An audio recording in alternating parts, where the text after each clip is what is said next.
Hi hello నమస్తే welcome to cues మీ సిద్ధగౌని సుదర్శన్. ఇక మొత్తం మీద ప్రమాదంలో మొగాళ్ళ ప్రాణాలు అని చెప్పేసి ప్రత్యేకంగా మరి ఇవాళ మాట్లాడుకుంటా ఉన్నాం.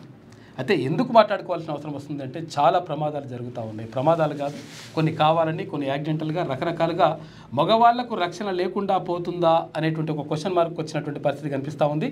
ఈ నేపథ్యంలో మనతో మాట్లాడడానికి ప్రముఖ న్యాయవాది ముఖేష్ సామర్ గారు ఉన్నారు. వాళ్ళతో మాట్లాడేటువంటి ప్రయత్నం చేద్దాం. అందుకంటే ముందు నిజంగా ఏంటంటే యాక్చువల్గా చట్టాలు కొంతమంది ఆడవాళ్ళకి చుట్టాలుగా మారిపోయినాయా, లేకపోతే మగవాళ్ళ జీవితాలు మరి గాలిలో దీపాలుగా మారిపోతున్నాయా అనేటువంటి అంటే పరిస్థితులు కూడా తలెత్తున్నట్టుగా అనిపిస్తూ ఉంది. ఎందుకంటే నిజంగా కొంతమంది ఆడవాళ్ళకి అన్యాయం జరుగుతున్నటువంటి మాట వాస్తవం అయినప్పటికీ మగవాళ్ళకు కూడా కనీసం బయటకు వెళ్ళి చెప్పుకోలేనటువంటి పరిస్థితుల్లో బాబాల సంఘాలు పెట్టుకుంటున్నటువంటి పరిస్థితి కూడా మనం చూస్తూ ఉన్నాం.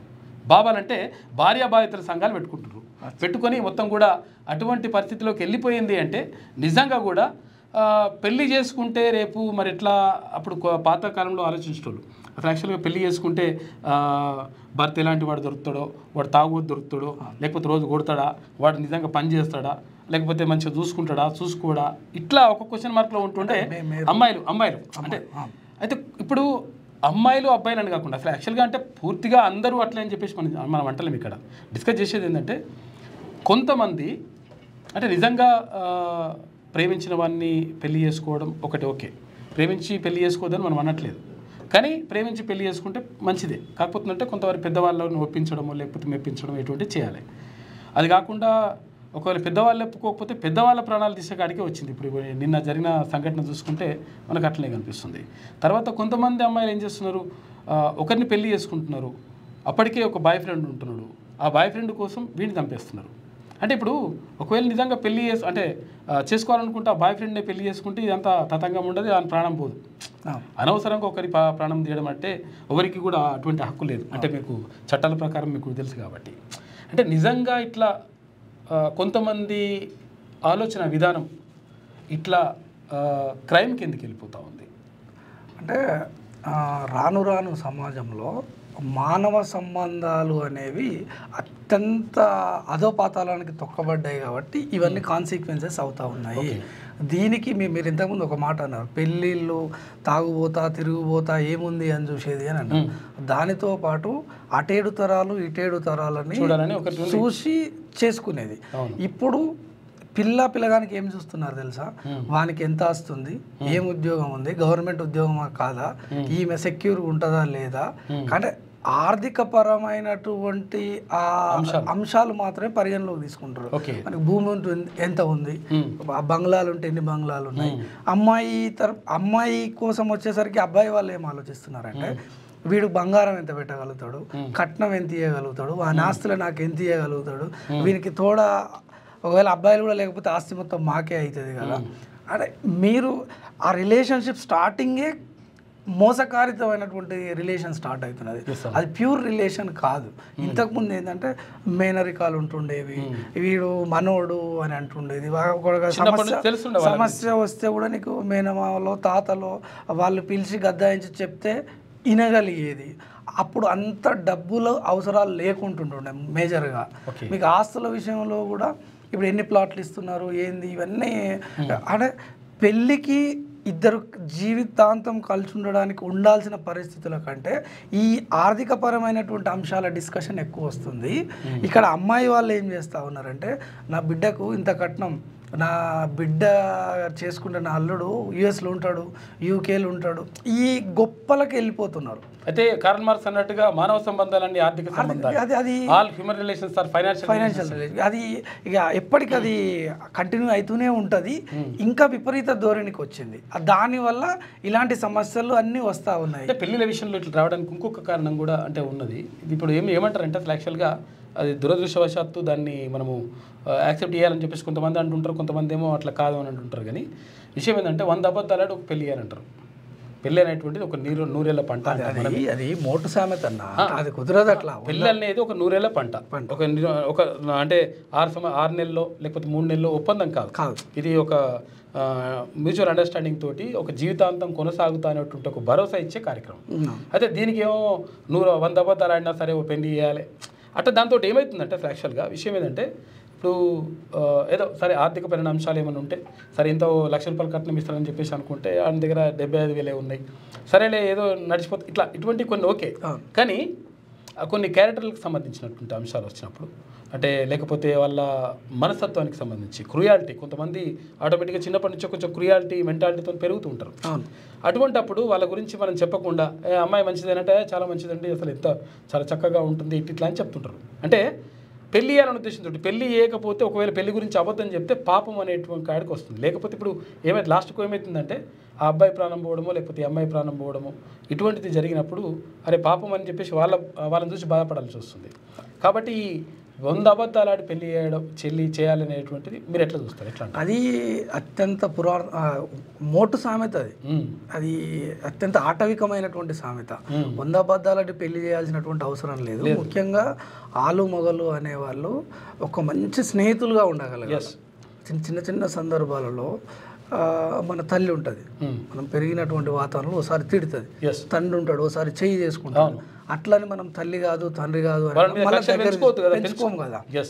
సేమ్ అలాంటిది నీకు ఒక కొత్తగా ఒక జీవితంలోకి ఒక వ్యక్తి ప్రవేశించడంలో వాళ్ళతో స్నేహపూర్వకమైనటువంటి సంబంధం పెరిగి అది వైవాహిక బంధంగా మారాలి తప్ప ఇక్కడ ఈర్ష్యలు కోపాలు పక్కింటోనికి ఇవి ఉన్నాయి మనకి ఇవి లేవు ఇవన్నీ ఉండొద్దు.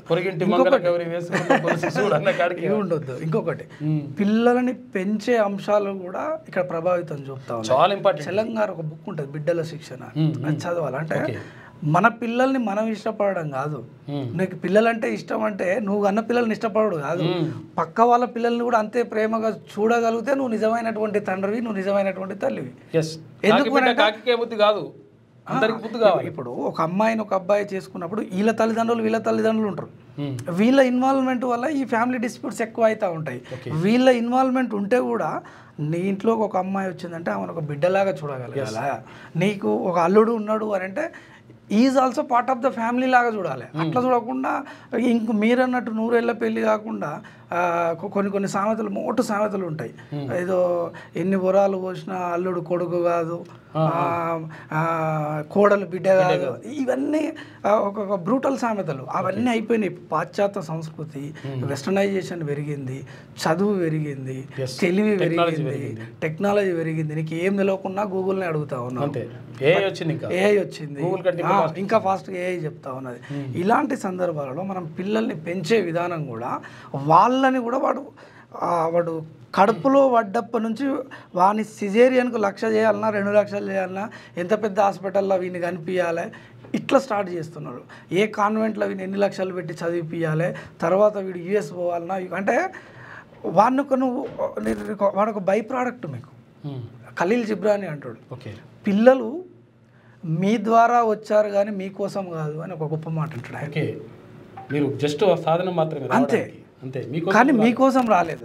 మన ఆలోచనలు, మన ఆశలు, మన ఆశయాలు మనం సాధించలేని మొత్తం వాళ్ళ మీద బలవంతంగా రుద్ది వాడిప్పుడే ఏదో ఐఐటి ఫౌండేషన్ అని వేస్తూ ఉన్నారు. వానికి ఏమి తెలియదు, బయటికి వస్తే కొడితే ఎట్లేడు వాళ్ళను ఎవరిని చెప్పుకోవాలన్నా కూడా నైతిక విలువలు కూడా లేకుండా పెరుగుతున్నారు. ఇంకొకటి బయటికి వచ్చిన తర్వాత సమాజంలో స్కూల్లో కానీ కాలేజీ విషయాలలో కానీ ఏదైనా చిన్న డిస్ప్యూట్ అయిందనుకోండి, ఫ్రీగా వచ్చి తల్లిదండ్రులకు చెప్పుకోలేనటువంటి పరిస్థితి. దానికి తోడు తల్లిదండ్రులు ఇద్దరు బిజినెసే కావచ్చు, ఉద్యోగాలు కావచ్చు, వాళ్ళు బిజీగా ఉంటున్నారు. ఒక పెద్ద స్కూల్ వేసిర్రు, పక్కోడు 1,00,000 ఫీజు కడితే వీడు 2 లక్షల ఫీజు కట్టి దీంట్లో వేస్తున్నాడు తప్ప ఆ పెంపక లోపాలు కూడా ఉన్నాయి. అవి కూడా చూసుకోవాలి. నువ్వు ఎంతసేపు నీ టార్గెట్ ఏముంటుంది అంటే నా పిల్లలకు ఎంత ఆస్తి కూడా పెట్టగలగాలి అనే ఆ ఒక అత్యాశలో మనం పెంచుతున్నప్పుడు వాడు కూడా నీకంటే బ్రూటల్గా తయారవుతాడు, నిన్ను కూడా చంపేస్తాడు రేపు ఆస్తి కోసం తల్లిదండ్రులను చంపుతున్నారు కదండి. అవి కూడా ఇలాంటివే కదా. ఇప్పుడు మనము కొన్ని వార్తలు ఒక్కసారి చూద్దాం. మనము ఈ మధ్యలో జరిగినటువంటి సంఘటనలు మనం చూసుకుంటే ప్రియుడి కోసం పిల్లలకు రసగుల్లాల్లో విషం కలిపిందట. యూపీలోని ముజఫర్ నగర్ జిల్లా భోపా పిఎస్ పరిధిలో దారుణం చోటు చేసుకుంది. ప్రియుని పెళ్ళాడడానికి మస్కాన్ అనేటువంటి మహిళ పిల్లలకు రసగుల్లాల్లో విషం పెట్టింది. అయితే ప్రియుడు పిల్లలను పోషించలేను అని చెప్పేసరికి ఈ దారుణానికి పాల్పడ్డదట. భర్త కూలి పనుల నిమిత్తం చండీగఢ్లో ఉండడంతో మస్కాన్ తన సమీప బంధువైనటువంటి జునైద్తో ఎఫ్ఐఆర్ పెట్టుకుంది. వీరి బంధానికి పిల్లలు అడ్డుగా ఉన్నారని చెప్పేసి రసగుల్లాలో పెట్టి పిల్లల్ని పంపిస్తుంది ఒకటి. ఇక తర్వాత చూసుకుంటే ఇగో ఈమె మొన్న ఇప్పుడు మన వేరే రాష్ట్రం కూడా కాదు, ఎక్కడ కాదు, ఇక్కడ గద్వాల జిల్లాలో పెళ్ళైన 30 రోజులకే భర్తను హత్య చేయించింది. గద్వాలలో సర్వేయర్గా పనిచేస్తున్న తేజేశ్వర్ కర్నూలుకు చెందినటువంటి ఐశ్వర్యను ప్రేమించి పెళ్లి చేసుకున్నాడు. మళ్ళీ వేశ్వరు. ఆమె తల్లి సుజాతకు ఓ బ్యాంక్ మేనేజర్తో వివాహేతర సంబంధం ఉందని తెలిసిందట. అయితే ఈ విషయమై భార్యను ఆయన మందలించాడు. అతడిపై కోపం పెంచుకున్నటువంటి ఆమె 3 హంతకులకు సుపారీ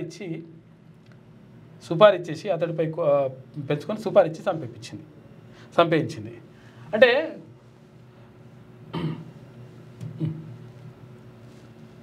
ఎటుబాయ్ ఓకే వాట్సాప్ ఒకసారి మళ్ళీ ఓపెన్ చేయి. వస్తుంది ఓకే. అయితే ఇట్లా మొత్తం కూడా ఇట్లా మనం చూసుకుంటే వార్తలు చాలా, అంటే ఇప్పుడు నిన్న ఒక సంఘటన జరిగింది. ఇప్పుడు ఇదేమో పెళ్ళైన 30 రోజులకే, అంటే నెల కూడా కాకముందుకే భర్తను కథం చేసేసింది ఈమె తర్వాత పెళ్లికి ముందు రోజు వరుడు దారుణ హత్య పెళ్ళైతనంగా. ఇటీవల భర్తను దారుణంగా భార్యలే హతమారుస్తున్నారు. హనీమూన్ హత్య కేసు మరో హత్య వెలుగులోకి వచ్చింది. యూపీలోని రాంపూర్లో వరుడు నిహాన్ను పెళ్లికి ఒక రోజు ముందు వధువు గుల్పాషా తన ప్రియుడు సద్దాంతో దారుణంగా హత్య చేయించింది. అనంతరం అతడి మొబైల్ను దాచిపెట్టింది. కుటుంబ సభ్యుల ఫిర్యాదుతో పోలీసుల విచారణ చేపట్టగా అసలు విషయం బయటపడదట.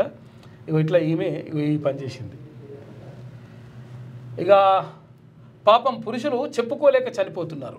నిజంగా అసలు యాక్చువల్గా విషయం ఏంటంటే చాలామంది ఏమనుకుంటారంటే అసలు యాక్చువల్గా ఆడవాళ్ళకు మాత్రమే బాధలు ఉంటాయి, వాళ్ళకే కష్టాలు ఉంటాయి, ఇట్లా వాళ్ళే చాలా నలిగిపోతున్నారని అనుకుంటారు. కానీ చాలామంది అసలు యాక్చువల్గా ఇప్పుడు కోర్టుకు వస్తున్నటువంటి కేసుల్లో కూడా ఇప్పుడు 498 ఏలు ఇవన్నీ కూడా వస్తుంటాయి. అయితే అందులో కొన్ని నిజాలు ఉంటాయి. అంటే కొంతమంది అందరికీ అన్యాయం జరగట్లేదు మనం అనట్లేదు. అట్లా కాకుండా కొంతమంది చాలామంది ఈ భార్య బాధితులు ఉంటారు. దాంతో భార్య బాధితుల సంఘాలు కూడా పెట్టింటారు. బాబాల సంఘాలు. ఈ బాబాల సంఘాలు పెట్టి వాళ్ళు నెలకు ఒకసారి మీటింగ్ అవుతారట. ఇక్కడ ఏది సికింద్రాబాద్లో ఎన్నో మీటింగ్ అయిపోయి వాళ్ళు సంఘం పెట్టుకున్నారు. వాళ్ళ క్యాలెండర్ రిలీజ్ ఇదంతా కథ కార్యక్రమం నడుస్తుంది. అంటే కనీసం ఎవరికి సమాజంలో చెప్పుకుంటే నవ్వుతారు. మగవాడివి నీకేమవుతుందా పోయి మీకు ఇటుంటది లెక్క. స్త్రీలు షేర్ చేసుకున్నట్టు మగవాళ్ళు షేర్ చేసుకోవాలి. అంటే మిగతా విషయాలు షేర్ చేసుకుంటారేమో, ఆర్థికపరమైన అంశాలు లేకపోతే ఇంకే అంశాలు షేర్ చేసుకుంటారు. పర్సనల్ అంశాలు షేర్ చేసుకోవాలి. పర్సనల్గా భార్యతో ఇబ్బంది అవుతుంది లేకపోతే వీళ్ళతో ఇబ్బంది అవుతుంది అనే విషయాలు చెప్పుకోలేకపోతున్నారు. దాంతో వాడే మొత్తం లోపల కుమిలిపోయి తర్వాత ఏం చేయాలని అర్థం కాక ఎవరికి చెప్పాలనో తెలియక ఆత్మహత్య కాడికి వస్తున్నాడు కథ. పురుషుల్లో ఆత్మహత్యలు పెరుగుతున్నాయని మానసిక నిపుణులు ఆందోళన వ్యక్తం చేస్తున్నారు. సరైన న్యాయ సహాయం లేకపోవడం, సమాజంలో సమస్యలు చెప్పుకునే పరిస్థితి లేదని కుమిలిపోతున్నారని, అందుకే ఆత్మహత్యలు పెరుగుతున్నాయన్నారు. అయితే 2022లో ఆత్మహత్య చేసుకున్న వారిలో 72% మంది పురుషులే ఉన్నారంట. చూసుకోయిగా లైంగిక వేధింపులు, గృహహింస కేసులు, అసత్య ఆరోపణలతో మొగాళ్ళు కుంగిపోతున్నారని వ్యాఖ్యానించారు. న్యాయపరమైన సంస్కరణలు అవసరమని కూడా చెప్తున్నారు. చూసినాం. అయితే అసలు యాక్చువల్గా విషయం ఏంటంటే చట్టాలు ఎందుకు చుట్టాలని కొంతమందికి ఎందుకు చుట్టాలని మనం అంటున్నామంటే కొంతమంది ఆడవాళ్లకు అసలు యాక్చువల్గా రామాయణ మహాభారత కాలాలకు సంబంధించినటువంటి అంశాలను దృష్టిలో పెట్టుకొని, అంటే నిజంగా స్త్రీ అప్పుడు ఇట్లా ఉంటుండే, తర్వాత ఒక కట్టుబాట్లు ఒక పద్ధతి, తర్వాత బయటకు వచ్చేటువంటి పరిస్థితి ఉండకపోతుండే, తర్వాత నిరక్షరాస్యత, అంటే వాళ్ళకి స్త్రీలను అమ్మాయిలని చదివించే వాళ్ళు కూడా కాదు. అంటే గతంలో 1980s కంటే ముందు పరిస్థితులన్నీ కూడా దీనికి భిన్నంగా ఉంటాయి. ఇప్పుడున్న పరిస్థితులకు దానికి అసలు సంబంధమే లేదు. అమ్మాయి అంటే ఇక అసలు యాక్చువల్గా బయటకు రావద్దు, ఆ తర్వాత ఈ ఫోన్లు బిన్లు ఏం లేవు, లెటర్ కూడా వచ్చే పరిస్థితి ఉండదు. అట్లా దారుణంగా ఉన్నారు కాబట్టి వాళ్ళకి నిజంగా ఒక రక్షణ కవచం అవసరం. అది న్యాయ వ్యవస్థ అట్లా సృష్టించాల్సినటువంటి పరిస్థితి ఉండే చేసిన మంచిగా ఉన్నది. కానీ ఇప్పుడు మొత్తం టెక్నాలజీ పెరిగింది. తర్వాత ఇప్పుడే 2-3 సింపుల్ మారుస్తున్నారు కథ నడుస్తుంది వ్యవస్థ. ఈ నడుస్తున్నప్పుడు అంటే అంటే అందరూ అని చెప్పి మనం ఆ విషయం మనం క్లియర్గా మెన్షన్ చేస్తూ ఉన్నాం. అందరూ అని కాదు కానీ చాలా వరకు అమ్మాయిలు ఇట్లా 2-3 సింపుల్ బ్యాచ్ నడుస్తుంది. వాళ్ళ మానసిక పరిస్థితికి అట్లా ఉండడానికి కారణం ఏమై ఉండొచ్చు అసలు యాక్చువల్గా? లోన్లీనెస్. మనం ఇంతకుముందు మాట్లాడుకున్నట్టు వీళ్ళ మీద ఒక ప్రెషర్ క్రియేట్ చేస్తుంది society, at the same time family. Okay, నువ్వు పలానా ఐఐటీలో సీటు కొట్టాలా, పలానా నీట్ కొట్టాలా, లేకపోతే ఇంకోటి ఐపీఎస్ కొట్టాలా, ఐఏఎస్ కొట్టాలంటే మనకి ఒక టార్గెట్ ఓరియంటెడ్గా, అంటే ఇది అన్హెల్తీ కాంపిటీషన్ అనవచ్చు. ఓకే, ఆ సందర్భాలలో కొన్ని వ్యక్తిగత అంశాలు, ప్రేమపూర్వకమైనటువంటి సంభాషణలు ఇవన్నీ మిస్ అవుతున్నారు. అంటే ఇలాంటి మానసిక పరిస్థితులకు కారణాలు ఏమై ఉంటాయి అంటే యాక్చువల్గా ఈ అమ్మాయిలు కానీ లేకపోతే పెళ్ళైనటువంటి గృహిణులు కానీ ఇట్లా వేరే సంబంధాలు పెట్టుకోవడం కానీ లేకపోతే ఉన్న వాళ్ళని ఇట్లా చేయడం కానీ ఇటువంటి వాటికి సంబంధించి కారణాలు ఏమై ఉంటాయి? ఇప్పుడు మాపై దాడి చేసి బట్టలు చించేసిండ్రు గిరిజన మహిళ అంటుంది. రాష్ట్రంలో మరో లగచట తరహా ఘటన చోటు చేసుకుంది భద్రాద్రి కొత్తగూడెం జిల్లా. సరే ఈ విషయాలు ఇక్కడ ఉంటే ఇంకొకటి ఇక్కడ ఉంటున్నది. నిన్న ఒకటి సంఘటన జరిగింది. ఏమైంది ఇక్కడ, ఈ అబ్బాయి కలిసి ఈ అమ్మాయి 10వ తరగతి అంటే మనం పేరు అందుకే చెప్తారేమో తల్లిని చంపేసింది. వీడితో కలిసి తల్లిని చంపేసింది. ఎందుకంటే ఈ లవ్ బి వద్దురా ఫ్యాషన్గా మీరు నీకు చిన్న ఏజ్ కాబట్టి లవ్ బి వద్దని చెప్పేసి చెప్పింది తల్లి. ఇంకో ఈమె తల్లి ఈమెను చంపేసేసింది. ఇగో ఈ అమ్మాయి అసలు యాక్చువల్ చూపించొద్దు, అందుకని మనం అక్కడ బ్లర్ చేస్తున్నాము. చిన్న పిల్లలు కాబట్టి సంబంధించింది కాబట్టి ఇగో ఈమె. అయితే మీరు ఇంతకుముందు ఇక్కడ తల్లి అందరితో మంచిగానే ఉంటుంది. దాని బిడ్డకు ఇన్స్టాగ్రామ్లో శివ అనేటోడు పరిచయం అయ్యిందట. అది ఒక 5 days కింద లేచిపోయింది. 5 days కింద లేచిపోతే పోలీస్ స్టేషన్లో కంప్లైంట్ ఇచ్చిందట. పోలీస్ స్టేషన్లో కంప్లైంట్ ఇస్తే సార్ వాళ్ళు వెళ్ళి అబ్బాయిని తీసుకొచ్చి అమ్మాయిని తీసుకొచ్చిల్లట. నా బిడ్డ 3 రోజుల నుంచి వాడింట్లో ఉంది. నా బిడ్డకి ఏమైనా అయితే ఒకసారి చేసి అంటారంటే అయితే 15 సంవత్సరాల అమ్మాయి 19 సంవత్సరాల అబ్బాయి వీళ్ళిద్దరు ప్రేమించుకోవాలని చెప్పేసి చెప్పిండ్రు. చెప్తే ఏమైంది, ప్రేమించుకున్నాము తర్వాత ఇట్లా అని చెప్తే ఇట్లా కాదమ్మా నీ టైం నీకు అంటే నీకు ఆ ఏజ్ లేదు, నువ్వు అట్లా కరెక్ట్ కాదు, నువ్వు అట్లా వెళ్ళడం అని చెప్పేసి ఇట్లా అని చెప్పిందట. మందలించింది తల్లి. ఎవరు ఏ తల్లి అయినా కానీ అట్లా మందలిస్తే ఆ మందలించిన దానికి కక్ష పెట్టుకొని ఈ అమ్మాయి తర్వాత వీడు ఇద్దరు కలిసి ఎవరిని తల్లిని చంపేశారు. ఇప్పుడు మీరు ఇంతకుముందు మాట్లాడే సందర్భంలో ఒక అంశం చెప్పారు, రామాయణం మహాభారతం. అవును, ఎస్. రామాయణ మహాభారత కాలం నాటి చట్టాలను మనము దృష్టిలో ఉంచుకోవడం వల్ల నిజంగా కూడా మహిళలకు రక్షణ కవచం అవసరం అని చెప్పేసి భావించిండ్రు. 1980-90 ఆ లోపల అంతకంటే ముందున్నటువంటి వాళ్ళకి నిజంగా కూడా అటువంటివి వర్తిస్తాయి. ఎందుకంటే అప్పుడు నిరక్షరాస్యత కొంతవరకు ఎక్కువగా ఉన్నది. తర్వాత అమ్మాయిలను చదివించేటువంటి పరిస్థితులు లేదు, ఉన్నత చదువులు చదవలేరు. వాళ్ళు బయటకు వచ్చేసి ఐటీ ఉద్యోగాలు కానీ ఇటువంటి ఉద్యోగాలు చేసే పరిస్థితి చాలా తక్కువగా, అంటే కొన్ని సెలెక్టెడ్ కుటుంబాలకు తప్ప మిగతా పూర్తి స్థాయిలో అట్లా రానటువంటి పరిస్థితి ఉండే. అయితే అప్పుడు నిజంగా కూడా వాళ్ళకు కొంతవరకు రక్షణ అవసరం ఉండే. అంటే అప్పుడు ఇంకేముంటుందంటే ఒకడే అబ్బాయి లేకపోతే ఒకడే మొగాళ్ళు కొన్ని రకరకాలుగా ఇట్లా మెయింటైన్ చేస్తారు అనేటువంటి ఆరోపణ ఉండే. అంటే ఇట్లా తిరిగిపోతూ ఉంటాడు అని చెప్పేసి అంటుండే. కానీ పరిస్థితులు మారిపోయినాయి. మీరు ఇక్కడ ఈ అమ్మాయి కావచ్చు, ఇంకోటి కావచ్చు, ప్రతిసారి ఒక ప్రేమ అనే ఒక పదాన్ని వాడుతున్నారు. అవును, ప్రేమ అనేది బ్రాడర్ ఆస్పెక్ట్లో. ఓకే, ప్రేమ అనే దానికి అర్థం వీళ్ళు ఎక్కడి నుంచి తెలుసుకుంటారు అంటే, మన ఈ సినిమా స్టార్ ఈ దొంగలు ఉంటారు చూసినాం, హీరోయిన్లు వాళ్ళు వీళ్ళు, అవును, వాళ్ళు చేసే పనికి వాళ్ళ పని అంతా వీళ్ళు ఇన్ఫ్లుయెన్స్ అవుతారు. ప్రేమ అని చెప్పేసి ఇప్పుడు ఈ అమ్మ ఒక మాట మాట్లాడింది, ఇన్స్టాగ్రామ్లో చూసి పరిచయం అయిండు, ఇట్లా అయిండు అట్లా అయిండు, ఇక వాని నెత్తి వాని పాయింట్ వాని కథ చూడు ఎట్లా 16 పచ్చలు అయింది. ఇవన్నీ వీళ్ళకి బేసిక్ ఏంది అని అంటే, మనకున్నటువంటి సరే ఇతిహాసాలు పురాణాలు లేకపోతే మనకున్న పెద్దల నుంచి మంచిని మన పాఠ్య పుస్తకాలలో ఉన్న మంచి కంటే ఎక్కువ ఈ సినిమాటిక్ కల్చర్ అనేది పెరుగుతూ ఉన్నది. మీరు ఒక మాట అడగవచ్చు, మరి అదే సినిమా తీసే కుటుంబాలల్లో జరుగుతలేవా అని అంటే, అవి దండిగా జరుగుతూ ఉన్నాయి. వానికి పైసలు ఉన్నాయి కాబట్టి వాడు 3 పెళ్ళాలు చేసుకున్నా మ్యారేజ్ చేసుకుంటాడు, ఇడిచిపెడతాడు, భరణం ఇస్తాడు, వాడు హీరో అవుతాడు, మళ్ళీ రాజకీయాలకు వస్తాడు, ఇంకేమన్నా అవుతాడు, ఏమైనా జరుగుతాయి, ప్రాబ్లం ఏం లేదు. ఇక్కడ ఏంది వీళ్ళకు సాయంత్రం పోయేవరకు ఇంట్లో బోకులు కొట్లాడుతుంటాయి, బట్టలు ఇడిస్తే మళ్ళీ ఉతుకుంటానికి మళ్ళీ బట్టలు ఉండవు. వీళ్ళంటే దాన్ని అర్థం చేసుకునే క్రమంలో ఫస్ట్ వీళ్ళు ఫైనాన్షియల్గా స్ట్రెంగ్తన్ అయిన దాకా నేను అనుకుంటాను ఒక 25-30 సంవత్సరాల తర్వాత చిగురించే ప్రేమని నిజమైన ప్రేమ. అంటే అంతలోపు అంతా నీకు శారీరక అవసరాలకు సంబంధించినటువంటి అంశమే. ఒక 25 సంవత్సరాల వరకు నిగ్రహంగా ఒక స్త్రీ కానీ పురుషుడు కానీ ఉండగలిగితే అప్పుడు బాధ్యతలు పెరుగుతాయి, మెచ్యూరిటీ పెరుగుతుంది. కానీ మనం చూసే సినిమాలలో ఏంటంటే వాడు 3వ తరగతి నుంచే ఏదో గంగోత్రి ఇటువంటి సినిమాలు పని శిల్కలం ఉరుకుతుంటది, వాడు ఉరుకొస్తాడు. ఇవన్నీ ఎక్కడ వీళ్ళు ఇన్ఫ్లుయెన్స్ అవుతారండి. అవన్నీ 15 సంవత్సరాలు అంటే బహుశా అమ్మాయి 9 చదువుతుందో తూనిగా కాడికెళ్ళి మొదలు ఇప్పుడు 10th క్లాస్ అమ్మాయి అట్లా వాటిని తీసుకుంటారు. నిజంగా ఒక మనిషి మీద ఇష్టం కలిగిందని నేను నీకు ఇష్టం అన్ని రకాలుగా ఉండదు కదా, నువ్వు ఎట్లా తీసుకుంటున్నావు, ఫస్ట్ నీకు బాధ్యత ఉందా, నీ కుటుంబ పరిస్థితి ఏంది, నీ ఆర్థిక పరిస్థితి ఏంది, మీ అమ్మ ఏం చేస్తుంది, మీ అయ్య ఎంత కష్టపడి పని చేస్తా ఉన్నాడు, ఈ ఇంట్లో జరిగే కష్టాలు కూడా పిల్లలకు తెలియనియాలి. తెలియకుండా పెంచడం. మా పిల్లలకి ఏం తెలియదండి, మేము ఏమంటే చేస్తుంటాం, చాలా గారాబంగా పెంచుతుంటాం. గారాబంగా పెంచుడు కాదు ఆయన, కావాల్సింది గౌరవంగా పెంచాలి, అది ఇంపార్టెంట్.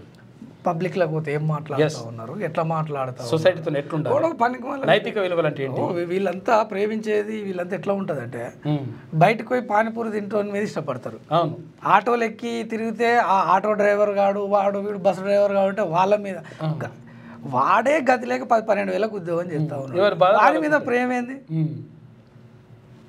అంటే మనం వాళ్ళని ప్రేమించదని కాదు, కాకపోతే అది కాదు కానీ ఎటువంటి పరిస్థితుల్లో ఎట్లా ఎక్కడ ఉండి చదువుతారు మంచి మంచి కాన్వెంట్ స్కూల్లో చదివే పిల్లలు ఎందుకు ఇట్లా తయారవుతా ఉన్నారు? వీళ్ళకు తల్లిదండ్రుల ప్రేమ ఎప్పుడైతే తగ్గిపోద్దో ఇంకోరి మీద ప్రేమ తల్లిదండ్రులు తల్లి అనేది ఒక గర్ల్ ఫ్రెండ్గా ఉండాలి, తండ్రి అనేటువంటి ఒక బాయ్ ఫ్రెండ్ కూడా కలగాలి. అప్పుడు అన్ని షేర్ చేసుకుంటారు, మంచి ఫ్రెండ్షిప్ షేర్ చేసుకునే వాళ్ళకి కనీసం ఒక అర్ధగంట రోజులో మాట్లాడగలగాలి, ఏం జరుగుతున్నది, నెక్స్ట్ నీకు ఉన్నటువంటి ఏంది, నీ ఏరియా ఆఫ్ ఇంట్రెస్ట్ ఏంది చెప్పి చేయించగలగాలి. అవి చేయకుండా నువ్వు బలవంతంగా రుద్దినా పరిశానే. నీకు ఇంట్లోనే స్నేహం దొరికింది అనుకో, ఈ పనికి వాళ్ళ స్నేహాల దగ్గరికి ఎవడు ఓడు కదా. తర్వాత ఇప్పుడు ఈ విషయం ఏంటంటే వేరే వాళ్ళని ప్రేమించింది, తర్వాత వాళ్ళతో తిరుగుతున్నా అని చెప్పేసి ఓకే, ఆ తర్వాత ఒకరిని ప్రేమించిన తర్వాత ఇంకొక అబ్బాయిని పెళ్లి చేసుకుంటున్నారు వీళ్ళు, మళ్ళీ ఇష్టపూర్వకంగానే పెళ్లి చేసుకుంటున్నట్టుగా కూడా ఇవన్నీ కనిపిస్తున్నాయి ఈ బ్యాచ్ వస్తాయి. ఈ అమ్మాయి మంచి నవ్వుకుంటూ తవ్వుకుంటూ మంచిగా ఉన్నది, ఈయన లవ్ మ్యారేజ్ అని చెప్పింది మళ్ళీ ఇంకా పాపం ఆయనని, అంతో ఇంతో పాపం సర్వేలో ఏదో ఉద్యోగం కూడా చేస్తుండు, అన్నీ చేస్తుంటే లవ్ మ్యారేజ్ అని చెప్పేసింది. నెల రోజులకు తీసుకువేసి కథం చేసి పడేసేసింది. అంటే ఇట్లా ఎందుకు జరుగుతుంది అంటే విషయం ఏంటంటే నిజంగా ఒకవేళ ప్రేమించి పెళ్లి చేసుకున్నప్పుడు మంచిగా ఉండాలి, ఒకవేళ నీకు ప్రేమించలే లేకపోతే ఇలాంటి ఇష్టమే లేదనుకుంటే పెళ్ళి చేసుకోవద్దు, కానీ పెళ్లి చేసుకుంటున్నారు తర్వాత వాడిని కథం చేస్తున్నారు, అది చాలా తప్పు. నీకు ఒక పెళ్లి చేసుకోవద్దు అనుకున్నప్పుడు నీ తల్లిదండ్రులను ఎదిరించే సందర్భంలో వాళ్ళకి అర్థమయ్యేటట్టు చెప్పి నీ చాయిస్ ఏంది, ఈ వీని ప్రొఫైల్ ఏంది, వీని ప్రొఫైల్ ఏంది, వీడు ఎందులో మంచి వీడు ఎందులో చెడ్డ అని చెప్పి నువ్వు నచ్చజెప్పి వాడిని పెళ్లి చేసుకుంటే బాగానే ఉంటుంది కదా. తీసుకొని మళ్ళీ ఇంకోని అది చేసి వాడిని చంపుడు, ఇప్పుడు అమాయకుడు వీని జీవితం ఖరాబ్ అయిపోయింది. వీళ్ళ తల్లిదండ్రులు ఎన్ని ఆశలు పెట్టుకొని ఉంటారు, వాటన్నిటిని మీరు అది చేసినట్టే. ఇక తర్వాత ఇంకొక బ్యాచ్ ఉన్నది, అంటే అర్ధరాత్రి ఆడది అంటే నడి రోడ్డుపై తిరిగినప్పుడే స్వాతంత్రం వచ్చినట్టు అని చెప్పేసి మహాత్మా గాంధీ అంటాడని ఒకటి ఉన్నది. సరే, అర్ధరాత్రి తిరుగుతుందా అంటే ఇప్పుడు సరే, ఇప్పుడు ఈ కార్పొరేట్ వ్యవస్థలో మొత్తం మీద నైట్ డ్యూటీలు ఇవన్నీ కూడా ఉంటున్నాయి కాబట్టి 100% తిరుగుతుంది. ఓకే, మనం తిరగొద్దని కూడా మనం అంటలేదు, కానీ తిరగడం వేరు, అవసరానికి వెళ్ళడం వేరు. గాంధీజీ పర్స్పెక్టివ్ ఏంది అంటే ఆమెకి ఏదైనా పని ఉంటే అవసరానికి నిర్భయంగా వెళ్ళి మళ్ళీ ఇంటికి రావచ్చు అనేది ఆయన కాన్సెప్ట్. అది అసలు యాక్చువల్గా ఇట్లా ఇంకొక ఈ లేడీ 2 ఏళ్లలో 12 పెళ్లిళ్ళు చేసుకున్న కిలాడి లేడీ, విడాకుల కోసం కోర్టులో కేసులు వేసిన వారు డబ్బులున్న మగారిని టార్గెట్ చేస్తాట. ఏపీ కోనసీమలో డజన్ పెళ్లిళ్ళు చేసుకొని ₹1 కోటి సంపాదించిన యువతి, న్యాయం చేయాలంటూ పోలీసులు ఆశ్రయించిన బాధితులు. ఇక డాక్టర్ బిఆర్ అంబేద్కర్ కోనసీమ జిల్లా రామచంద్రపురం ప్రాంతానికి చెందిన బేతి వీరదుర్గ నీలిమ అనే యువతి మరో 3 వ్యక్తులతో కలిసి ముఠాగా ఏర్పడి 2 ఏళ్లలో 12 మంది డబ్బున్న ఒంటరి మహిళలు కాదు, ఒంటరి పురుషులు టార్గెట్ ₹1 కోటి దోచుకుందట. పెళ్లి కాని సాఫ్ట్వేర్ ఉద్యోగులు, డబ్బున్న ఒంటరి పురుషులు, భార్యతో విభేదాలున్న మగవారిని టార్గెట్ చేసి పెళ్లి చేసుకున్న యువతి చేసే అక్రమాల్లో తనకు తోడుగా కుటుంబ సభ్యులు కూడా నటించిన దుర్గా, వీరలక్ష్మి, కళ్యాణ్ అనే 3 కూడా నటించారట. ఇదో ఫ్యామిలీ డ్రామా నడుస్తుంది ఇక్కడ, ఇదో కథ వచ్చింది. నాకు కూడా ఇలాంటి ఒక కేసు వచ్చింది. పెళ్ళి అయిన అమ్మాయి విడిపోయి ఒక బాబు ఉంటే కానీ డ్యూయల్గా ఇద్దరితోని ప్రేమ నడిపి వీనితో డబ్బులు లాగి యుఎస్లో ఉంటోని బ్లాక్మెయిల్ చేసి అక్కడికి తీసుకుపోయిన దాకా వాడిని కన్నమ తిప్పలు పెట్టింది. ఇప్పుడు వాడు దుష్మను వీడు దుష్మను, హనీమూన్కి తీసుకుపోయి అని కథం చేసి పడేసింది. పెళ్ళి చేసుకొని హనీమూన్కి తీసుకుపోయింది, హనీమూన్ పోదా అని చెప్పి తీసుకుపోయి ఆడ కథం చేసేసింది. ఒక ప్రియునితో కలిసి వాడిని కథం చేసింది, దొరికింది పోయింది. ఇవన్నీ అన్మెచ్యూర్డ్ థింగ్స్ ఇవన్నీ వీటినే మనం అంటే ఎట్లా మనం అంటే ఇప్పుడు అన్మెచ్యూర్డ్ థింగ్స్ అని చెప్పేసి నేనేమంటున్నాను ఒక సొసైటీలో అండర్స్ట్ క్రియేట్ చేసుకోవాలంటే భయపడుతున్నాడు, భయపడాల్సినటువంటి అటువంటి పరిస్థితి ఏర్పడుతుంది. అంటే నేను ఏమంటాను అందరి విషయంలో అంటలేము, అంటే కొన్ని సంఘటనలు జరిగినప్పుడు ఆ ప్రభావం ఎక్కువ కనిపిస్తుంది. అరే మరి పెళ్లి చేసుకుంటే ఇట్లా కూడా జరుగుతుందా అంటే ఒక అనుమానించాల్సినటువంటి పరిస్థితికి అంటే వెళ్ళిపోయింది. 1-2 సంఘటనలు అంటే వేరు, చాలా జరుగుతుంటే. అంటే మీకు ఏ ఇష్యూ అయినా ఇగోకి ఎక్కువ తీసుకున్నప్పుడు ఇబ్బంది అవుతుంది. నేను రీసెంట్ ఒక కేసు ఫైల్ చేసిన మ్యూచువల్ డైవర్స్. అసలు నాకు వాళ్ళు ఎంత ఫ్రెండ్లీగా ఉన్నారు అని అంటే వాళ్ళని చూస్తే నాకు మీకెందుకమ్మా డైవర్స్ అని నేను అడిగిన. నేను మాకు కొన్ని కాన్సెప్ట్ల మీద ఇబ్బంది ఉంది, we want to live separate. అంత మెచ్యూరిటీ రావాలి.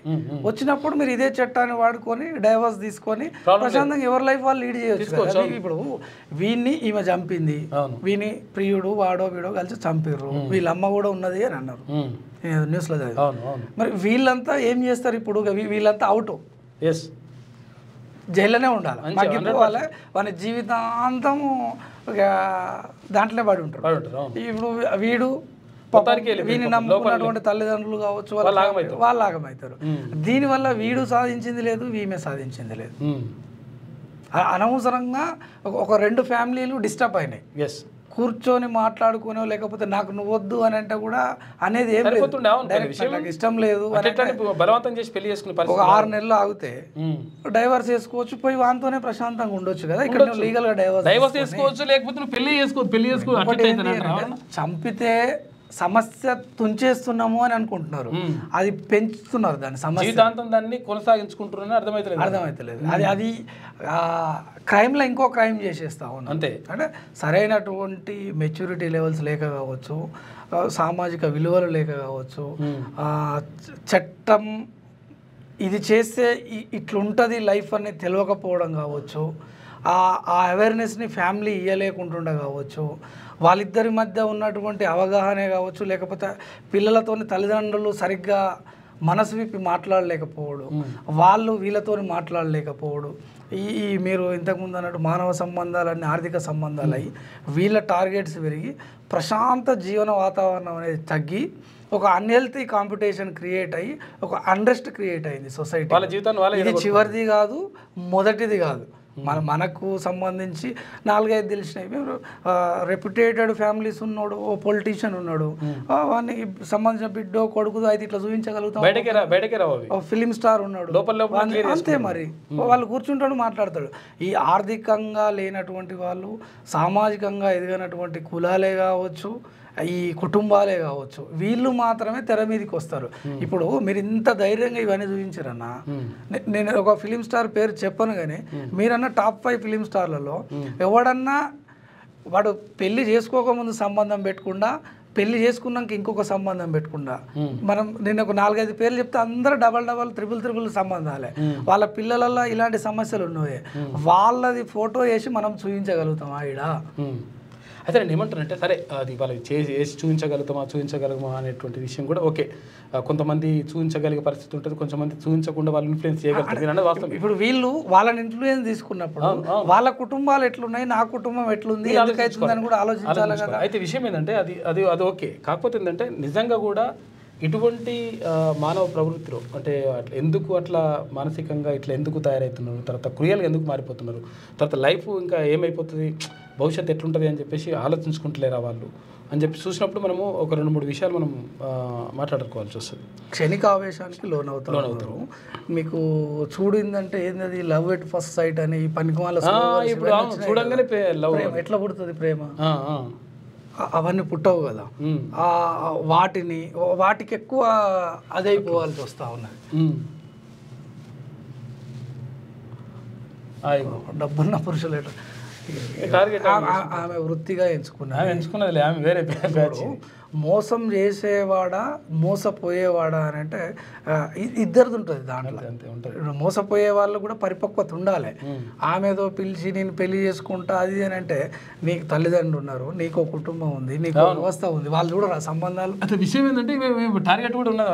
అట్లా కొంచెము భార్యాభర్తలకు కలహాలు వచ్చిన వాళ్ళు, సాఫ్ట్వేర్ ఇంజనీర్స్ కొంచెం ఇట్లా అమ్మాయిలు ఇట్లా అంటే కొంచెం కొంచెం మీరు అన్నది కరెక్ట్. ఐటీ ప్రొఫెషన్లో మీకు కుటుంబ సంబంధాలు అనేవి చాలా తక్కువ ఉంటాయి. అయితే వీటన్నిటి కారణాలు ఏంటంటే యాక్చువల్గా మనం అట్లా ఒకసారి విశ్లేషించుకున్నప్పుడు 3 అంశాలు ఉంటాయి ప్రధానంగా. ఒకటి ఏంటంటే తల్లిదండ్రుల పెంపకం, నడవడిక. ఎందుకంటే నైతిక విలువలు ఇవన్నీ కూడా నేర్పించడం ఇవన్నీ కూడా లేవు. తర్వాత ఇంకొకటి ఏంటంటే విద్యా విధానంలో కూడా మార్పులు రావాలి. ఏమవుతుందంటే యాక్చువల్గా ఇప్పుడు ఇంజనీరింగ్ చదువుల్లో కానీ లేకపోతే మెడిసిన్లో కానీ 10th ఇంటర్ అయిపోయిన తర్వాత ఇక ఆటోమేటిక్గా ఇంజనీరింగ్కి వెళ్ళిపోతాడు, ఇక్కడ మెడిసిన్కి వెళ్ళిపోతాడు. దీంతో ఏమవుతుందంటే అక్కడ యాక్చువల్గా ఇక్కడ నైతిక విలువలకు సంబంధించినటువంటి కథలు కానీ లేకపోతే గాథలు కానీ గతంలో జరిగినటువంటి విషయాలు కానీ లేకపోతే ఇట్లా ఉండాలనేటువంటి ఒక అంశాలు కానీ లేకపోతే సామాజికంగా ఇప్పుడు జరుగుతున్నటువంటి పరిణామాలకు సంబంధించి రాజ్యాంగం కానీ లేకపోతే ఈ తప్పులు చేస్తే ఈ శిక్షలు పడతాయని చెప్పేసి ఒక అంటే వాళ్ళకు మినిమం నాలెడ్జ్ అంటే తెలియకపోవడం. ఇవన్నీ అంశాలు ఏమవుతుందంటే విద్యా విధానంలో మార్పు రావాల్సిన అవసరం ఉంటుంది. ఎందుకంటే నైతిక విలువలకు సంబంధించి మార్పు రావడం అంటారా? మీరు ఒకటి విద్యా విధానంలో మార్పు అన్నారు వస్తుంది. మీరు 10th ఇంటర్మీడియట్ వరకు అన్నారు. లాంగ్వేజెస్లో మొత్తం ఉండేది మీరు చెప్పే నీతి కథలు, ఎట్లా బతకాల మనిషి ఒక కథ ద్వారా చెప్తాడు ఆ రచయిత, దాన్ని టీచర్ చెప్తాడు. దాన్ని కేవలం మార్కులు వచ్చే సబ్జెక్టుగా వాడుతున్నారు. దాన్ని నువ్వు జీవితంలోకి ఇంప్లిమెంట్ చేసుకోవాలా? ఈ కథ ద్వారా నువ్వు తెలుసుకున్నది ఏంది కంటే ఎక్కువ నువ్వు ఈ సబ్జెక్ట్లో ఎన్ని మార్కులు వచ్చాయని అడుగుతున్నారు తప్ప నిజంగా నైతిక విలువల గురించి మీరన్న నైతిక విలువలు తెలుగులో ఉండవా? ఆ కథలలో ఉండవా? ఇంగ్లీష్లో ఉండవా? మీకు సోషల్ స్టడీస్ లేదా? మీరన్న రాజ్యాంగం చట్టాలు ఏం చేస్తున్నారంటే ఇప్పుడు సివిక్స్ ఉంటుంది కదా, ఏం చేస్తున్నారంట అసలు యాక్చువల్గా మ్యాథ్స్ సైన్స్ ఈ 2 మాత్రమే చెప్తారట మొత్తం సంవత్సరం అంతా.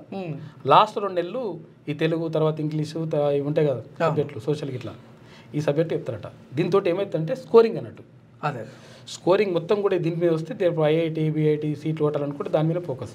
ఇప్పుడు అన్ని సబ్జెక్టులు లెక్క కూడా లేవు. అంటే ఇప్పుడు ప్రైవేట్ విద్యా సంస్థలుగా పెట్టుకుంటారు దాన్ని పెట్టుకొని అట్లా చేస్తున్నారు అనమాట. దీంతో ఇట్లా అయిపోతుంది. తర్వాత ఇంకొకటి ఏంటంటే సొసైటీ, చుట్టుపక్కల ఉన్నటువంటి సమాజం కూడా ఒక రకంగా ప్రభావితం చేస్తుంది. ఎందుకంటే పక్క వాళ్ళు ఏం చేస్తున్నారు, తర్వాత ఏం చేస్తున్నారు, ఎక్కడ ఏ సొసైటీలో అయితే జీవిస్తున్నాడో అటువంటి అలవాట్లు వస్తాయి. అంటే ఇప్పుడు ఈ దేశం అమెరికాలో ఉండేవాడు ఆలోచనలు ఒక రకంగా వేరే ఉంటాయి, భారతదేశంలో ఉండే ఆలోచనలు వేరే ఉంటాయి. ఇందుకు కారణం ఏంటంటే చుట్టుపక్కల ఉన్నటువంటి సమాజం ప్రభావితం చేస్తుంది. మరొకటి ఏంటంటే ప్రభుత్వ నిర్ణయాలు కూడా కొన్ని, అంటే ప్రభుత్వం కూడా ప్రభావితం చేస్తుంది కొన్ని విషయాలు. ఎందుకంటే ప్రభుత్వం కానీ చట్టాలు కానీ ఇక్కడ ఒక మనిషి నేను అనుకుంటాను 24 గంటల్లో మనుషులతోనే గడపడం కంటే మిషన్తో ఎక్కువ గడిపేస్తున్నాడు. ఇప్పుడు యాంత్రికంగా మారిపోతున్నాడు. ఒకవేళ నీ పని ఉంటే నువ్వు సిస్టమ్ మీద చేసుడు పక్కకు పెడితే ఇది అయిపోయింది అని అంటే మళ్ళీ సెల్ ఫోన్ పట్టుకుంటే అవుతుంది. అదొక మిషన్, అది ఖరాబ్ చేసే కంటెంట్ బీ ఫైర్ అని చెప్పేసి వాడు మొత్తం క్రియల్గా మారిపోతా ఉన్నాడు. అంటే చంపడం అనేటువంటి చాలా ఈజీ అయిపోతుంది. దాని ద్వారా కాన్సిక్వెన్సెస్ ఏముంటాయి అనేది వానికి చెప్పలేము. అడిక్ట్ అయిపోతారు. మీరు యూట్యూబ్ ఓన్ చేస్తే అది రమ్మీ సర్కిల్ అది అవే ఎక్కువ వస్తాయి. అట్లా వాటిని నియంత్రణలో పెట్టగలగాల. ఇవన్నీ కూడా అంటే అసలు యాక్చువల్గా ప్రమాదంలో మొగాళ్ళు పడిపోతారు, ప్రాణాలు ఇట్లా ఉంటున్నాయి అంటే సరే కొంతమంది ఆడవాళ్ళకు కూడా ఇట్లా ఉంటాయి, మనం కాదంటలేము. కాకపోతే అంటే మొగాళ్ళు చెప్పుకోలేకపోతున్నారు, తన బాధలు బయటకు వ్యక్తం చేసుకోలేకపోతున్నారు.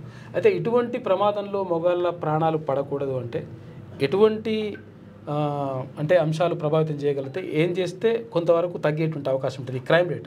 ఒక బెటర్ సొసైటీని నిర్మించగలగాలి. మీరు అన్నటువంటి ప్రభుత్వమే కావచ్చు, కుటుంబమే కావచ్చు. ఓకే, ఓన్లీ ఆర్థిక లక్ష్యాలు మాత్రమే ఉండొద్దు వ్యక్తికి, సామాజిక లక్ష్యాలు ఉండాలి. మీ పిల్లల పెంపకంలో నైతిక విలువలు పెరిగినప్పుడు వానికి ఒక సామాజిక లక్ష్యం ఉంటుంది. కేవలం వాడు ఎంత ప్యాకేజ్ వస్తుంది తర్వాత చదివిన తర్వాత అనేది కాకుండా ఈ ప్యాకేజ్తో భాగంగా నీకు ఇంటికి ఒక పిల్ల వస్తుంది, నువ్వు నీ పిల్లల్ని ఇంకో ఇంటికి ఇవ్వాల్సి వస్తుంది, నువ్వు వేరే వాళ్ళతో కంపానియన్గా ఉండాల్సి వస్తుంది. ఓ మాట అంటే ఎదుటి వ్యక్తులతో ఎట్లా ఉండాలి, నీకు డైలాగ్ అనేది నడిస్తే మాత్రమే నీకు ఆ సమస్యకు పరిష్కారం వస్తుంది తప్ప ఈగోస్ పెంచుకొని వాని మీద వీడలు కూడా ఈమె మీద వాడలు కూడా ఇవన్నీ ఏమవుతున్నాయనంటే మనం అనుకున్న ఈ యాంత్రిక జీవనంలో భాగంగా వీడు ఎక్కడ చెప్పుకోలేకపోతా ఉన్నాడు. నీకు ఎక్కడ దోయకపోతే కూడా నువ్వు ఇన్స్టాగ్రామే ఓపెన్ చేస్తున్నావు చిట్టుకున్నా అంతే. నువ్వు ఒక్కొక్కడు 1000-2000 రీల్స్ చూస్తున్నారు. నేను ఒక 2 కమ్మల పుస్తకం చదువురా అంటే కొన్ని చేతన అయితే లేదు. అంటే ఆ డాటా కన్జంప్షన్ పెరిగిపోయింది. దానికి తగ్గట్టు ఇలాంటివి అవుతున్నాయి కాబట్టి బయటికి వస్తూ ఉన్నాయి. దీన్ని ఏదో జరిగిపోతా ఉన్నది మొగాళ్ళకు అని చెప్పి కూడా భయపడాల్సినటువంటి అవసరం లేదు. చట్టం ఉంది, వీళ్ళు కూడా ఏదైనా తెలిసినప్పుడు జాగ్రత్తగా చట్టాన్ని ఆశ్రయించాలి, దాని ప్రకారం నిర్ణయం తీసుకోవాలి. అంతే తప్ప వీళ్ళు కూడా ఈగోకి పోయి, ఇప్పుడు మీరు ఒకటి ఏదో గద్వాలకు చెప్పారు, ఒక డిస్ప్యూట్ వచ్చినప్పుడు ఫ్యామిలీకో లేకపోతే స్టేషన్కో లాయర్ కలవాలి. కలిసినప్పుడు వాడు కౌన్సిలింగ్ ఇస్తాడు. ఇంకొకటి ఈ వ్యవస్థలో కౌన్సిలింగ్ అనేది ఎవరు ఇస్తారు అని అంటే బాగా అనుభవాలు ఉన్నవాడు మాత్రం ఇవ్వగలరు. అందులో నిష్ణాతులు కొంతవరకు ఎక్స్పర్ట్స్ ఇస్తారు. అది మన ఇళ్ళల్లో కూడా ఉంటారు. అవును, నువ్వు ఎవరికి చెప్పుకోలేనప్పుడు నీ తాతకి చెప్పు. అసలు ముసలోళ్ళని చూడలేకపోతా ఉన్నామా? ఏదైనా పండుగకు పబ్బానికో చూడాల్సిందే తప్ప వాళ్ళు రెగ్యులర్గా లేకపోవడం కావచ్చు, వాళ్ళతో మనం ఉండలేకపోవచ్చు, ఇవన్నీ ఉన్నాయి. ఒక్కటి ఈ సమస్యకు ఈ తలనొప్పి లేచింది సవాలక్ష అనాసిన్ వేస్తే తగ్గుతుంది, లేకపోతే జ్వరం వచ్చింది పారాసిటమాల్ అన్నట్టు లేదు. ఈ సమస్యకు 1,00,000 కారణాలు ఉన్నాయి. అన్ని చక్కదిద్దాలి అని అంటే వ్యక్తి నుంచి మొదలు కావాలి వ్యవస్థ. మనం ఈ ప్రభుత్వాన్ని నిందించో, సమాజాన్ని నిందించో, మన కుటుంబం ఇట్లా వాడిట్లా వాళ్ళ వీడు దొంగ అనే కంటే వ్యక్తి నుంచి వ్యవస్థ పుట్టుకొని వస్తుంది. వ్యక్తిగా మారాలా అంటే ఒక మనిషికి నేను బాగుండాలా, అందరూ బాగుండాలని ఒక సోయి ఉండాలి. ఆ సోయి లేకపోవడం అనేది అత్యంత దారుణం. రాజకీయ నాయకులు, ప్రభుత్వం ఉంటుందండి, వాళ్ళు ఏం చేస్తారు, వాని లక్ష్యాలు వానికి ఉంటాయి, వీని ఎట్లా మాఫ్ చేయాలనేది ఉత్తరాడు అంతే. ఎప్పుడు అదే ఆలోచన ఉంటుంది. నీకు రాజకీయ పరిజ్ఞానం అన్నప్పుడు ఇదే మనం చదువుకున్న ఉస్మాన్ యూనివర్సిటీలో రాజకీయాలు ఒకప్పుడు ఆడపోయి ఇంటే గంటసేపు ఇంటే రాజకీయాలు మొత్తం తెలిసి, ఇప్పుడు అవన్నీ లేవు, అన్ని లంగా మాటలు ఎక్కువైపోయాయి.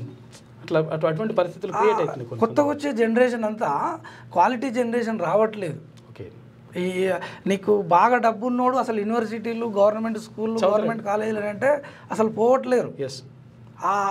అక్కడ ఏమవుతుంది అని అంటే నీకు నీ ఆలోచనలు నాకు, నా ఆలోచనలు నీకు అనే ఆ షేరింగ్ అనేది లేకుండా పోయింది. మేము ఇక వ్యవస్థ మీద, సొసైటీ మీద నీకు అవగాహన లేనప్పుడు నువ్వు ఆ వ్యవస్థ గురించి ఆలోచించవు, నీ వ్యక్తిగా నీ గురించి నువ్వు ఆలోచించుకోవడం సరిపోతా ఉన్నది. ఇది మారాలా ఫస్ట్. ఎవరు తల్లి అయినా తండ్రి విధానంలో కూడా మార్పు రావాలి. తల్లిదండ్రులను తిట్టినా తప్పే. ప్రతి ఒక్కరు మారగలిగితే సమాజం మారుతుంది. అది ఆల్మోస్ట్ సోషల్ మీడియా నుంచి కొంచెం దూరంగా ఉండగలగాలి, సొసైటీకి దగ్గరగా ఉండగలగాలి, ఇవి ఒక ఫ్యామిలీకి దగ్గర ఉండగలగాలి, నైతిక విలువలకు సంబంధించి ఇవన్నీ నేర్చుకోవాలా. కొంచెం ఆర్థికంగా బలపడాలి అని అంటే కూడా ఇవన్నీ చూసుకొని మెలగాలి. ఓన్లీ నేను టీవీ చూస్తా, సినిమాలు చూస్తా, ఆ హీరో ఇది చేసిండంటే ఇక వాడేదో ఈడ ఘాటు పెట్టుకుంటే ఈ సగం తీసేసుకుంటే వీడి సగం తీసేసుకుంటే డేంజర్ అయిపోయినది. ప్యాంట్లు చింపుకోనోడు నేనేమంటా అంటే సినిమా ప్రభావం డేంజర్గా ఉన్నది వ్యవస్థ మీద. సినిమా ఒప్పుకోరు, మళ్ళీ ఎందుకు ఒప్పుకోరు, లాగులు కూడా తీసి కొట్టాలి రేవంత్ రెడ్డి భాషలో. అట్లా కరెక్ట్ చేస్తే సెట్ అవుతుంది. సెన్సార్ బోర్డు ఉన్నది, దాని ప్రకారం ఇవ్వాలి. కానీ బహుశా మీరు అన్నట్టు ఆ చట్టాలను వాళ్ళు కూడా మిస్యూజ్ చేసుకుంటారు. మీరు ఏదైనా నీతి కథ తీస్తే ఆ సినిమా పోతుందా? పోదు. నేను మీకు అన్ని చూపులతో గిచ్చి చంపకే అంటే చూస్తారు. ఏదో స్మగ్లింగ్లు అవి ఇవి పుష్ప సినిమాలు అని అంటే జనాలు చూస్తారు. నువ్వు పాండవుల చరిత్ర చూస్తా అంటే నీ పక్కకు కూడా రాడు. నీకు నువ్వే టికెట్లు కొనుక్కొని వేసుకొని చూడాలి. మారాలి, వ్యవస్థ మారాలి. కరికులం కూడా కొంచెం మార్చాల్సినటువంటి అవసరం ఉంది. స్కూల్స్ కూడా ఏంది అని అంటే కేవలం మీరన్న మ్యాథ్స్, ఫిజిక్స్ ఈ సబ్జెక్టుల మీద ఫోకస్ కాకుండా మంచి పండితులను పెట్టుకోవాలి. మేము ఈయనొచ్చిన క్రమంలో అరే తెలుగు క్లాస్ ఎప్పుడైతుంది అని ఎదురు చూసేది. అంత బాగా చెప్పేది నాకు సాయిల్ సార్ అని ఉంటుండే. అరే గంట అప్పుడే అయిపోయిందా అని అనుకో. అట్లా అవి కావాలా.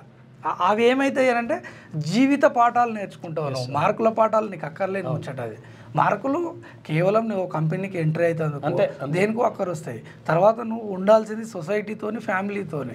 అవి లేకపోవడం వల్ల ఇవన్నీ జరుగుతాయి. ఇది మొత్తం మీద అంటే అసలు యాక్చువల్గా మనిషి ఆలోచన విధానంలో మార్పు రావాలి. తర్వాత వ్యక్తి నుంచే మొదలు కావాలి. ఆ తర్వాత తల్లిదండ్రులు కూడా దీనిపైన ప్రధానంగా దృష్టి సారించాలి. ఎందుకంటే ఎవరి పనుల మీద వాళ్ళు పోతున్నారు. తర్వాత పిల్లల గురించి కనీసం పట్టించుకోవట్లేరు. వాళ్ళతో ఆడి పాడడం కానీ వాళ్ళ ఆలోచన విధానం ఏంది, వాళ్ళతో మాట్లాడేటువంటి ప్రయత్నం కూడా చేస్తలేరు. అంటే ఈ చదువులు అనేటువంటి మొత్తం కూడా టార్గెటెడ్గా మారిపోతున్నాయి. నీ ర్యాంక్ ఎంత వచ్చింది, నీ మార్కులు ఎంత వచ్చినాయి అంటున్నారు తప్ప నైతికంగా మనోడు పిల్లగాడు మంచిగా ఉన్నాడా లేదా, అసలు పరిస్థితి ఏంది, తర్వాత పిల్లగాడు ఏం చేస్తున్నాడు, ఫోన్లో ఏం చూస్తున్నాడు. ఇప్పుడు సోషల్ మీడియాలో వస్తున్న దాంట్లో ఏం చూస్తున్నాడు వాడు, ఏం నేర్చుకుంటున్నాడు అనే దానిపైన ప్రధానంగా దృష్టి పెట్టకపోవడం. ఆ తర్వాత ఈ పాఠ్య ప్రణాళికలు కూడా అంటే పుస్తకాలలో కూడా విద్యా విధానంలో కూడా కొంతవరకు మార్పు రావాల్సిన అవసరం ఉన్నది. నైతికతకు కొంత పెద్దపీట వేయాల్సిన అవసరం ఉన్నది. దాంతో కొంతవరకు మార్పు వచ్చేటువంటి అవకాశం ఉంటుంది. తర్వాత ప్రభుత్వాలు నిర్ణయం తీసుకునేటప్పుడు కానీ తర్వాత చట్టాల్లో కూడా కొన్ని మార్పులు వచ్చినప్పుడు 100% కొంతవరకు అంటే ఇటువంటి వాటిని మనం తగ్గించేటువంటి అవకాశం ఉంటుంది. ఎక్కువ శాతం ఇప్పుడు అంటే అబ్బాయిలు క్రిమినల్గా ఉన్నటువంటి సందర్భాలు ఎక్కువగా ఉంటుండే. కాకపోతే అంటే ఇప్పుడు అమ్మాయిలే ఎక్కువ మారిపోతున్నారు. అంటే కొంతవరకు ట్రెండ్ మారిపోతుంది. ఈ ట్రెండ్ చాలా ప్రమాదకరంగా ఉంది. కాబట్టి ఇదంతా కూడా పోవాలంటే 100% మనిషి ఆలోచన విధానంలో మార్పు వచ్చినప్పుడు మాత్రమే ఇది సాధ్యమవుతుందని చెప్పేసి సాముల ముఖేష్ చెప్తున్నారు అడ్వకేట్. మొత్తం మీద ఇటువంటి మార్పు అనేటువంటిది మన నుంచే మొదలు కావాలి. మీ పిల్లలు ఉంటే మీ పిల్లల్ని కూడా ఒక్కసారి వాళ్ళపైన కన్నేసి పెట్టండి. తర్వాత వాళ్ళు ఏం చేస్తుంది, మా పిల్లగాడు ఏం కాదులే, మా మగ పిల్లగాడులే ఏం కాదు అని చెప్పేసి అనుకుంటే 100% మీకు కూడా దెబ్బ పడుతుంది. వాడు గంజాయో వీరాయనో తాగి వస్తాడు, మీ కుటుంబానికి కథం చేసి కలుస్తాడు. కాబట్టి జరిగింది కదా, చాలా జరిగింది. కాబట్టి ఇటువంటి ఆలోచన విధానంలో మార్పు వచ్చినప్పుడు మాత్రమే ఇటువంటి జరగకుండా కట్టడి చేసేటువంటి అవకాశం ఉంటుంది. కాబట్టి వ్యక్తి, సమాజం, అక్కడ ప్రభుత్వం అన్నీ కూడా కలిసి పనిచేయాలి.